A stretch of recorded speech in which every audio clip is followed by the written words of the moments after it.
arguing the motion for a new trial, but there was a reason why I stated it again. Because the issue is so important, and the issue is so germane to our justice system. And in essence, what happened here, and as I said this before I met any of you, this case was simply an inquisition. It was a show trial, and how it ended is exactly perfect for that description, in that it didn't make a difference what the jury saw, what they said, what they discussed, what they voted on. At the end of the day, all that mattered was the government's evidence, no matter how flawed it may have been, no matter how many lunatics and sociopaths and psychopaths that it depended on.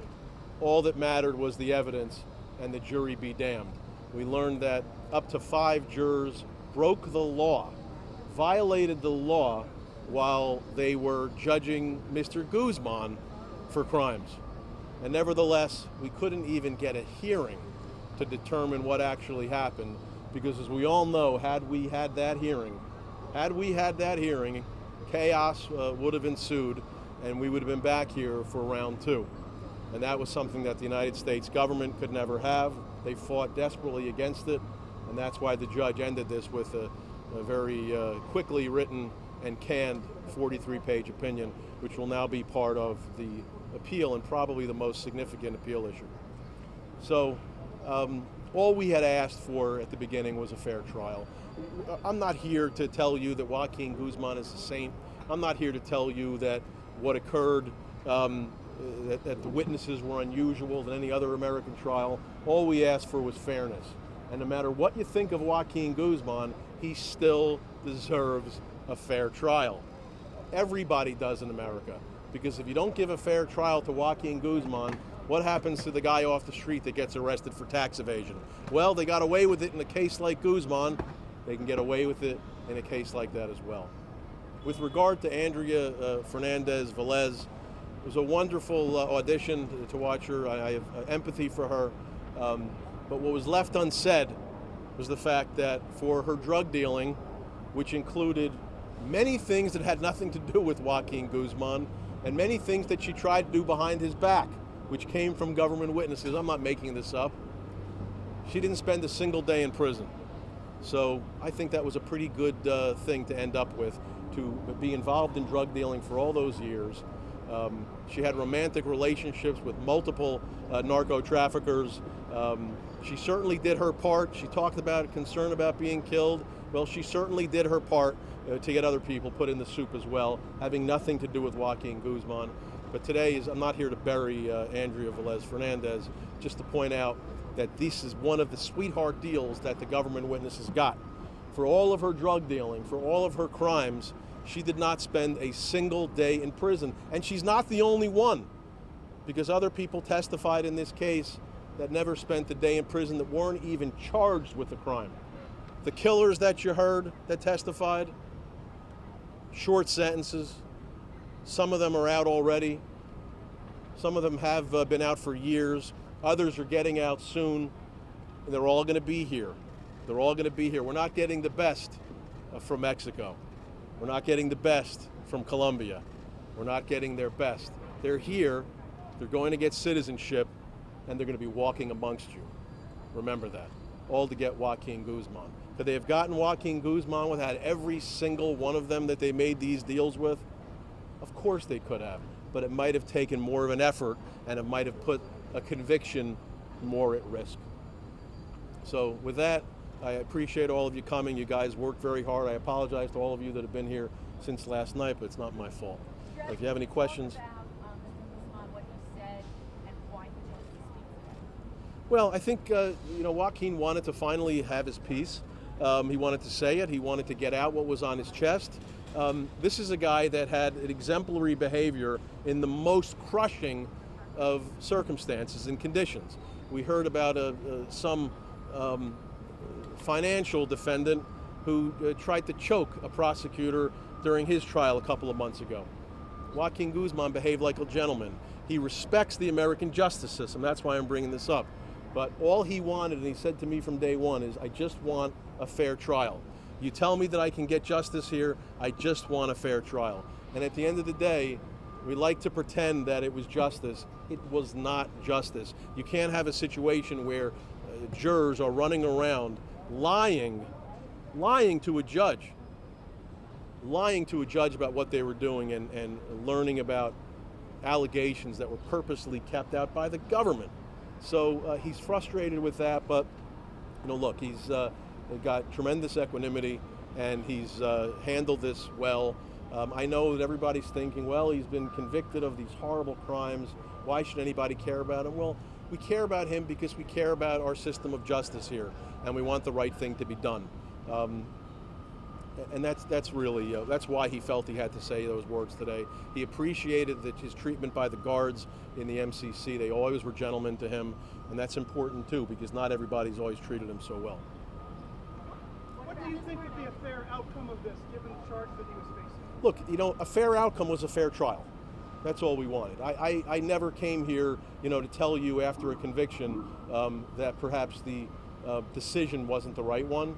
All I said is I wanted a fair trial, and that's what every defendant. I don't care if you're charged with jaywalking in the Bronx, you deserve a fair trial. It doesn't always happen in America. You saw it happen yesterday with the Eric Garner case. This is a guy that was choked in broad daylight by a police officer and killed over loose cigarettes, over nothing. And this office decided not to bring charges. So you'll forgive me if I don't have the utmost respect for how they handled this case and their desperate efforts to avoid a hearing. All we want is justice.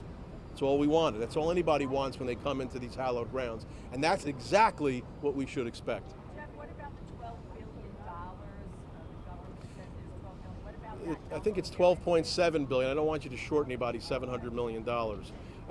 But it's a fiction. It's part of the show trial that we're here for. They've been looking for his assets for how long? Decades?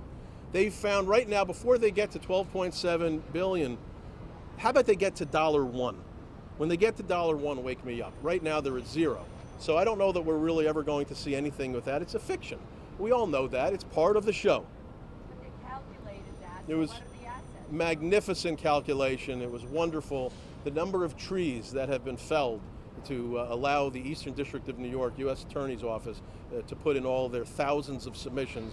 And that it took me about a month until after the trial that every night at 11:58 p.m. every night now for a month after the trial, I'd wake up in a cold sweat because I was waiting for the 60-page submission that would come every single night like clockwork. My alarm is set for 6 o'clock in the morning, and my internal alarm was set for 11:58 p.m. because every single night we'd get a whopper of a submission from the government that we had to read and digest and respond to before the next jury day. So can he make any restitution? What are we really realistic? If there's no assets, I don't know, maybe he could write an IOU. If there's no assets, there's nothing to pay. The government knows this. It's procedural. It's a fiction. Maybe hearing from his mom? Perhaps. I don't know. I mean, look, Emma is, obviously, she's crushed by this. This has been an incredibly arduous situation, not just as his wife, but as the mother of his two beloved children. His kids are innocent here. And this has been an incredibly compellingly difficult thing for them. They have to see their father in a very small, locked room where they don't get to have any physical contact. The kids are not allowed to hug their father. Look, and I don't want to suggest for a second that I don't understand some of the government's security measures, but these are, little girls that just want to hug their father, and they're denied that opportunity and have not hugged him in years. What about an appeal? Appeal is being filed. Here's the walking and talking embodiment of the appeal. Mark Furnish will be handling the appeal. And there are significant issues here relating obviously to the motion for a new trial, the extradition issues, the curtailment of cross-examinations that I've never, in a case in 28 years of practice, have I ever been curtailed as much as I was in this case. But I understand, I get it. This was an inquisition, this was a show. We needed to show the world that we do things better here in America in terms of the justice system. You saw it yesterday with the Garner case, and again, I would say you saw it today with the Chapo Guzman case. It's not always better. We're not always exceptional. we're the best in the world, but we're not always exceptional. Any other questions? Mark, you think you can handle Epstein and this appeal at the same time? I'll figure it out. Confident I can handle both. I mean, look, this is what we do. People, a reporter said to me yesterday, is do you get to pick and choose the cases you have? Why aren't you careful with who you decide to represent? Well, there are a lot of lawyers that told me not to come into this case. There are a lot of lawyers that told me not to come into the Gotti Jr. case. There are a lot of lawyers that have been telling me for years not to come into cases because you need to be more careful and protect your career. You know what? We're here to live on this earth one time. Fuck that. I'm here to do what I'm supposed to do. I'm here to try cases, and I'm here to give people their constitutional rights, and I'm sorry if it offends some people, but I'm just here to do my job, and I'll do it until my last breath. What we're here to do is represent individuals and make sure they get the most vigorous and zealous defense possible, and we're here to make sure that those rights are afforded to them so that every one of us, we're here to make sure that the rights the Constitution guarantees the worst among us, the alleged worst among us, are afforded to each and every one of us, and we're here to defend individual clients, whether it's Jeffrey Epstein or Joaquin Guzman. The same rules of play should apply to anyone who walks into an American courtroom, from the richest to the most notorious to the lowliest. That's what we're here to do, and that's why I can represent Jeffrey Epstein, or Joaquin Guzman, and anyone else who's charged with a serious or even a minor crime. Thank you. The prosecutors criticized Chapo for not expressing remorse. Does he feel remorse? You know, I don't know that today's the day for remorse. They want him to express remorse because based on their trial where they said that he was guilty, you know what? Maybe they should express remorse for not giving a hearing in a case in which half the jury cheated and lied to the judge. So, respectfully, you know, I don't know what they expected today. Would remorse have changed the statutory minimum of life in prison? Of course not. You know, I don't know that. Why are the rules different for Joaquin Guzman? He wanted justice. That's what he was mourning today, his lack of getting justice. Thank you. Tell us more about the appeal, Chief. We have major issues for the appeal. Some of them were fronted today. Obviously, the inhumane conditions of confinement that were imposed in this case, and it interfered with his and anybody's ability to present a defense, and you know he's presumed innocent. That's one of the things that sets our country apart from any other country. No matter how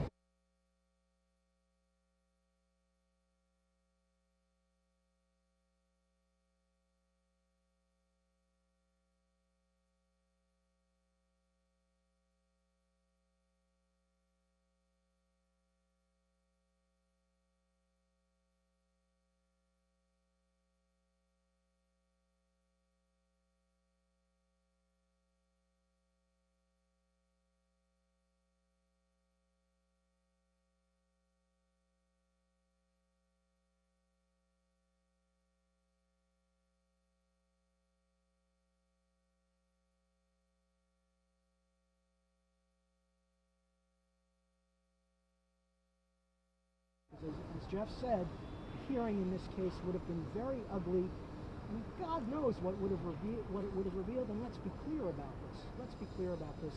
These allegations, not allegations, these factual reports that this juror made on their face say they're just the tip of an iceberg.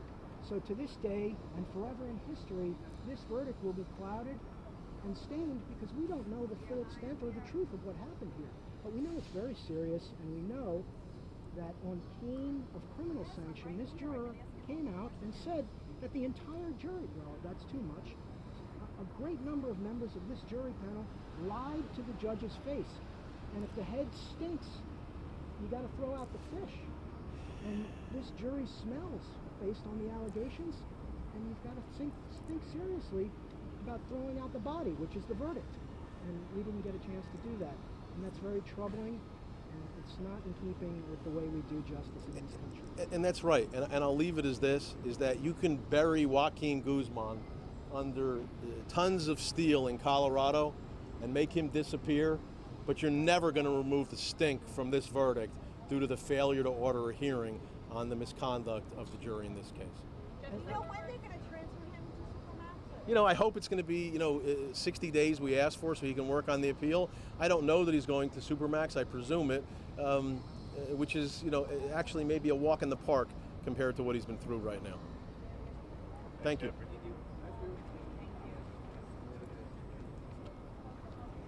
Señores,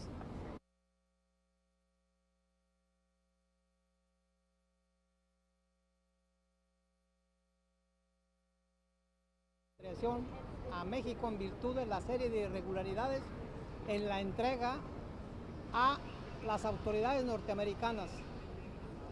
Quiero informarles que hizo buena defensa el abogado Guzman, pero si ustedes se enteraron, la defensa del propio Chapo fue extraordinaria. Se quejó de tortura, se quejó de pisotearle sus derechos humanos como procesado, como prisionero, porque finalmente el Chapo Guzmán tiene la presunción de inocencia.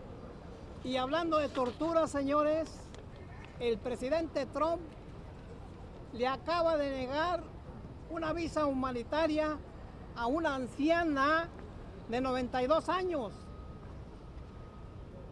Es lamentable, es ruin, es inhumano, es anticristiano, es antijurídico, es anti todo el prohibirle a una anciana que nunca ha pisado los Estados Unidos de Norteamérica y que sus 92 años se los ha pasado en un pueblo de la Sierra de Sinaloa, cuidando de su familia. Es campesina, es ejidataria. Y esto viene a corroborar la tortura psicológica a la familia de Guzmán Loera, del Chapo Guzmán. No se le ha permitido a la esposa ver, a la última esposa, a la señora Emma Coronel, ver a su esposo. Y nosotros ya iniciamos en México, ante el presidente López Obrador, la repatriación del Chapo Guzmán, insisto.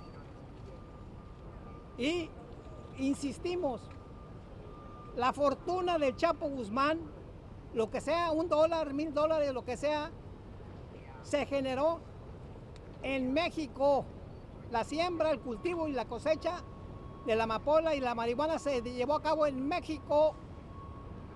El dinero del Chapo Guzmán no pertenece al gobierno de los Estados Unidos de Norteamérica, pertenece al gobierno de México. Gracias, señores. Gracias.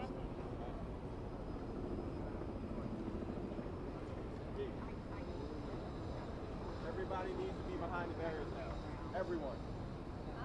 Everyone.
It's not going to be any questions. There's just going to be some statements made, and then that'll be it. The first speaker, the first speaker is going to be Assistant Attorney General Brian Benkowski. He'll be followed by the U.S. Attorney for the Eastern District, Rich Donahue.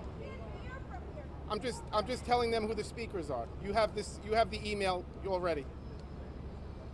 The U.S. Attorney from the Eastern District will be followed by the U.S. Attorney from the Southern District of Florida. After the U.S. Attorney from Florida, it'll be Angel Melendez, Homeland Security, followed by Tim Foley, the DEA, followed by Michael Driscoll, FBI. 1 2 1 2 1 2. FO.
Gather around.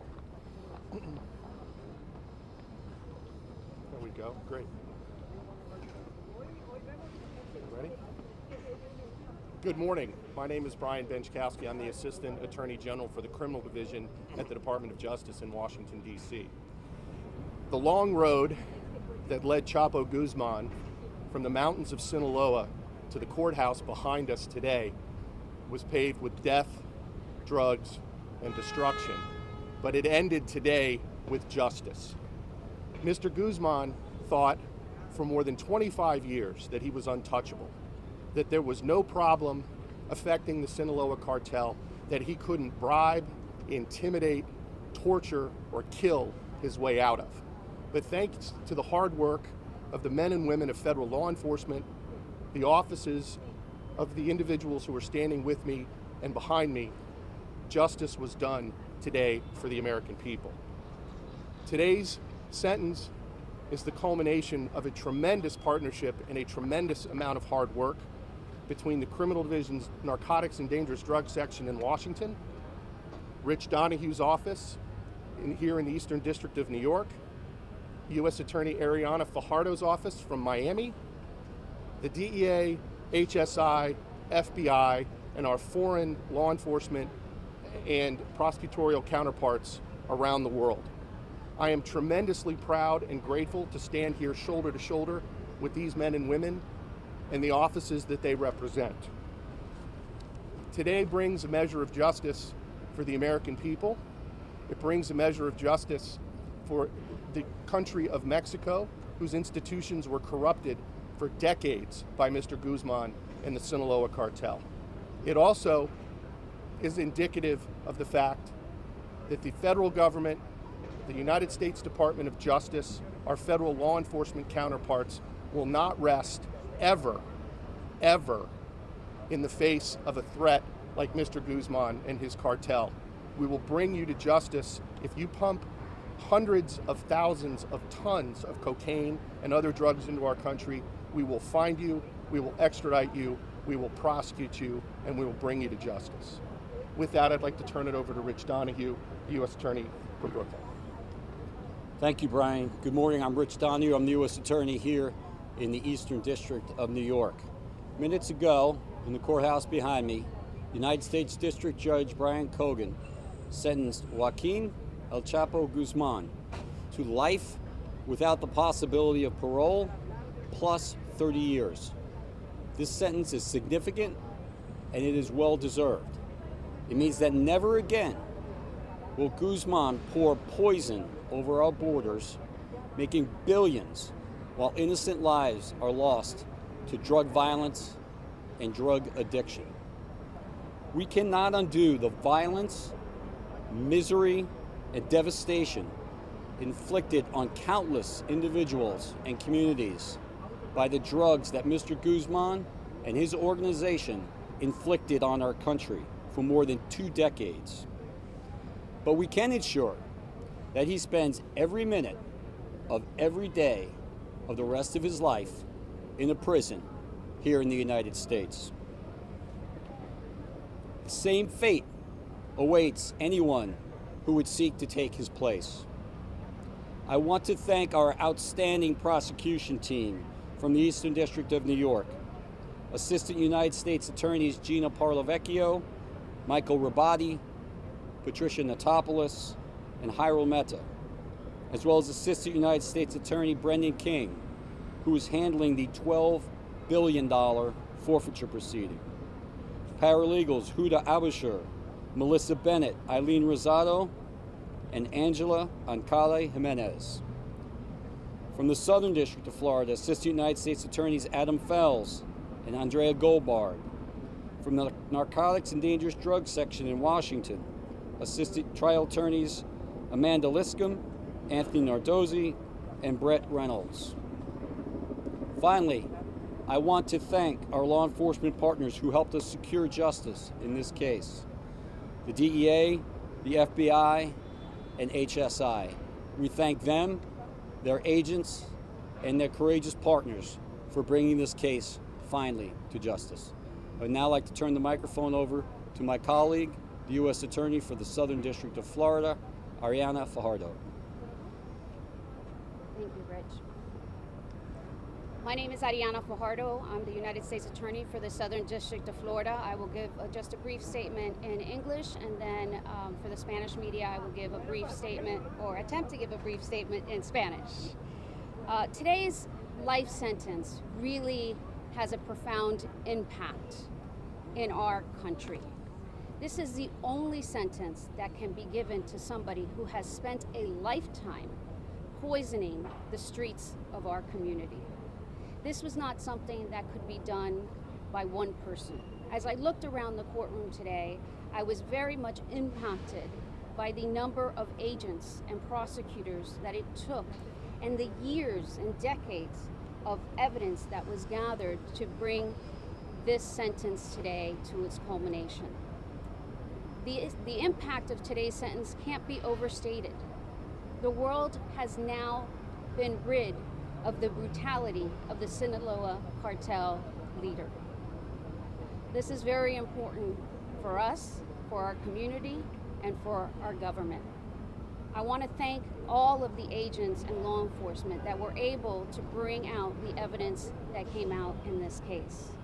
Because of them, their decades of work, we now know, and the world now knows, who El Chapo is. He is a drug dealer that would do anything to keep his nefarious empire afloat.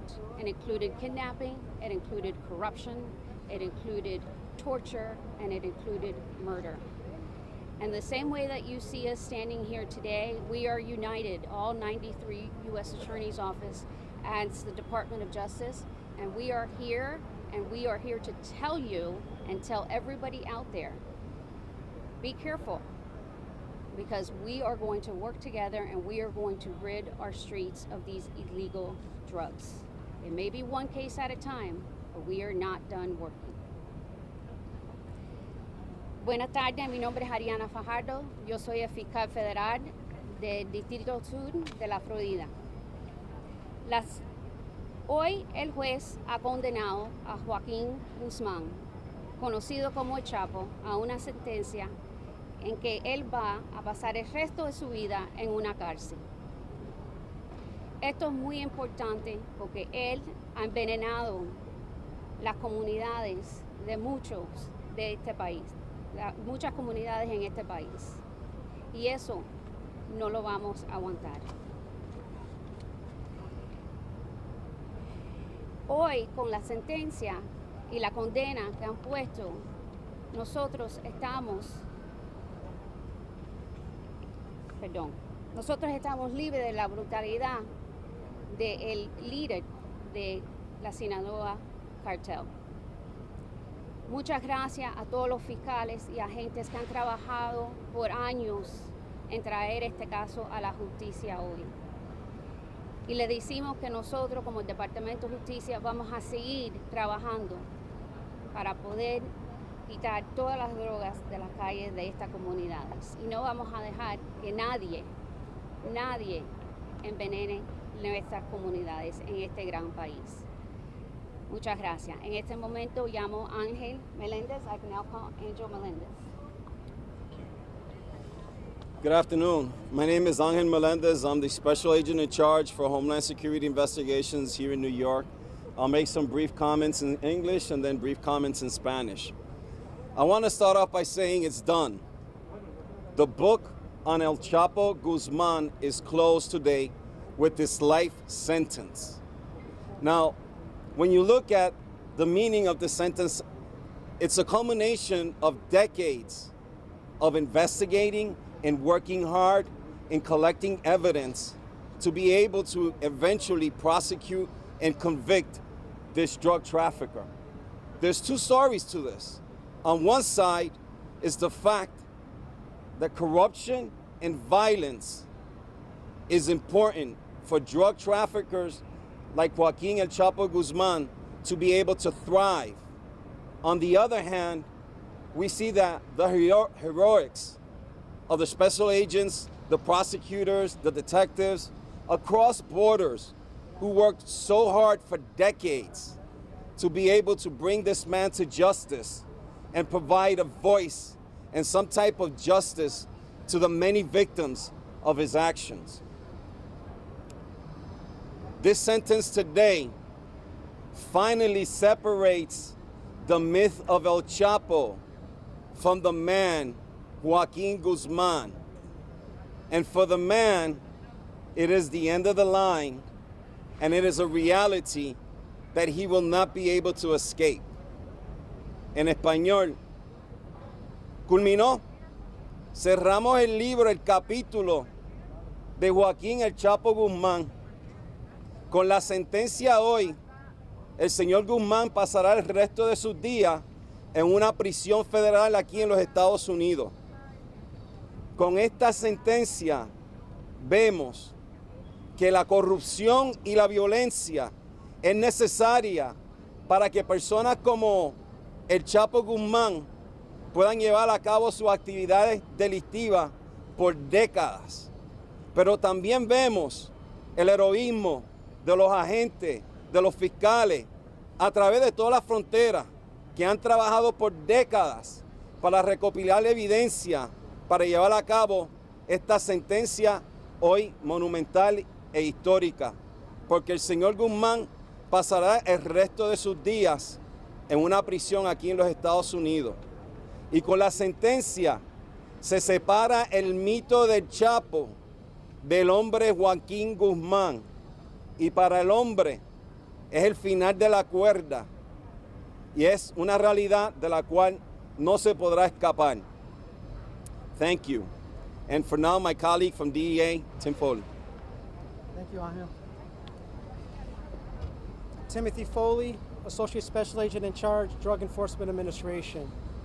Joaquin Guzman, infamously called El Chapo, will be known in history as the most feared drug lord who built the Sinaloa cartel into the most violent, prolific, and powerful criminal organization in the world.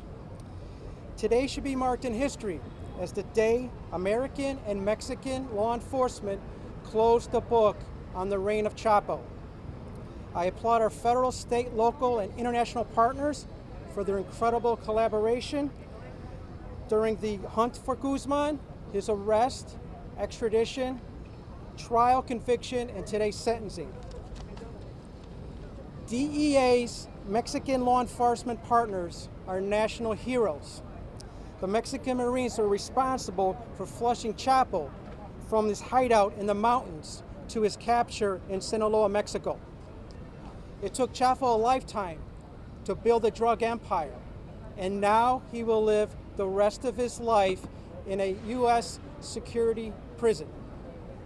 This sentencing sets the stage for American and law enforcement to continue our efforts in dismantling the most prolific drug trafficking organizations in the world. Our collaborative work will be used as a model and solution to bringing to justice international drug traffickers whose poisons have left to the worst drug crisis in U.S. history. This is a message to drug syndicates. If we could put the most powerful traffickers in the world behind bars, anyone and everyone that breaks the law can and will be brought to justice. Again, I thank our partners here and in Mexico and throughout DEA worldwide for their diligent and brave work during this entire investigation. And now I'd like to turn over the mic to FBI Special Agent in Charge, Mike Briscoe. Good morning. My name is Mike Driscoll, Special Agent in Charge of the New York Criminal Division for the FBI. Today, after many years of waiting, the investigators of the FBI and the many law enforcement agencies represented here with me have witnessed a day that one of the most feared and dangerous drug traffickers in the world will spend the rest of his life in prison. Our country is battling a heart-wrenching and deadly epidemic from the types of drugs Guzman was convicted of trafficking across our borders. We want this case to serve as a warning. We are willing and capable to use whatever resources, to use every partnership available to go after the leaders of these cartels and make them pay for the damage they do to our country on a daily basis. I'm speaking today for the many FBI divisions, the many agents, analysts, employees that have put in tireless, endless days of work on this investigation, and to their foreign partners in Mexico and other locations that have contributed to this day. I cannot possibly sum it all up in one statement here, other than to say we are extraordinarily grateful for their efforts, and their efforts have gone to making our country a little bit safer today. Thank you for your time. All right, thank you, everybody.